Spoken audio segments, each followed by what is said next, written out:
Chapter 7. It was noon that next day when we finally got back to the grove. We went to my bungalow first, as that's where Cherry stood, hands on her hips, her face a mess of anger and worry.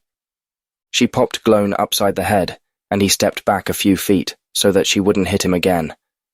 Then she turned cold, dark eyes on me, and I stepped back too, not sure of the extent of her anger, or why so much of it was directed at me. You never do a heist and don't call afterward. You both know that. Her fists were clenched at her side, her hair slightly in her face. I was ready to send Taos and some of the others to the blockers to find out if you'd been pinched. I looked at Glone, but he had his arms folded, face to the floor. Cherry was right, of course. You always let your crew know where you were after a job. It wasn't wise for them to try and call you.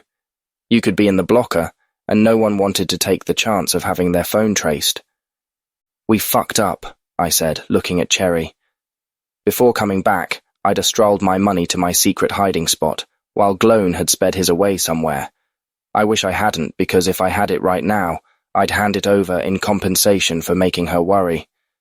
I'm sorry, I said. I would have leaned over and given her a kiss on the cheek if I hadn't been sure she'd sock me in the jaw for trying. She unclenched her hands and looked at her brother, who still hadn't lifted his gaze from the floor. Then she turned to me, her body rigid and tight. She didn't say anything, but the force of her anger shot out and tried to hit me in the chest. Stuff like that didn't work on me, so instead, it bounced back, making her stumble a few steps. Don't, Glone said, finally coming to attention. He looked from me to his sister. Don't use your power like that, Cherry. You'll just feel guilty about it later. She let out a breath, and her shoulders dropped with the motion. She turned to me. I'm sorry, Clink, but we will talk later. She gave her brother another hard look, then stomped off, not exactly sounding all that sorry. Cherry was an empath. She could feel the emotional imprint of those around her, but she couldn't get shit from me because I was immune to such things, always had been. Glone wasn't, so no doubt she knew exactly what we'd been up to, and apparently she felt some type of way about it, which was probably why she'd tried to hit me with her anger. She already knew it wouldn't work on me, which made me think she just wanted me to know how pissed she was. Glone started to say something, then turned and followed his sister up the floor.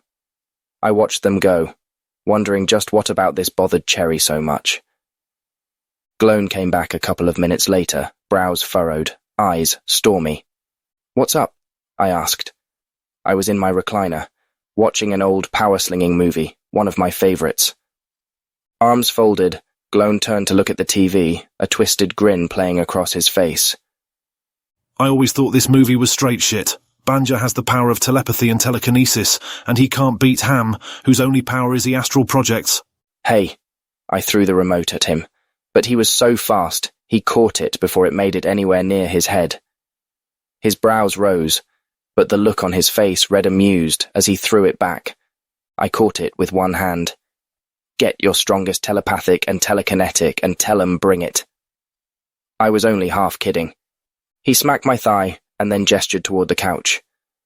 Go ahead, I said, then got up so that I could join him there. He looked surprised when he saw me sitting down beside him, but he didn't say anything. Instead, he placed a hand on my leg and pointed to the TV. You can't think that's realistic? I shrugged. I only care if it's entertaining. He nodded. So there's 5 of us involved in this thing going on tomorrow. You, myself, and Cherry. That's only 3. Hey, he said, sitting up a bit. Give me time to get to them, will ya? I scoffed. What do you need all this time for, Glone? Just tell me who the other 2 are. Remus and Tech. I didn't know Remus, had never heard of him, but Tech was a pretty good dude. He could levitate, which might come in handy depending on what we were going to steal, something he still hadn't told me yet. So, when are we all meeting? I asked, noticing that his hand was still on my leg. It was almost as if he was holding me in place, like he thought I'd float away if he removed it. He stared at me hard.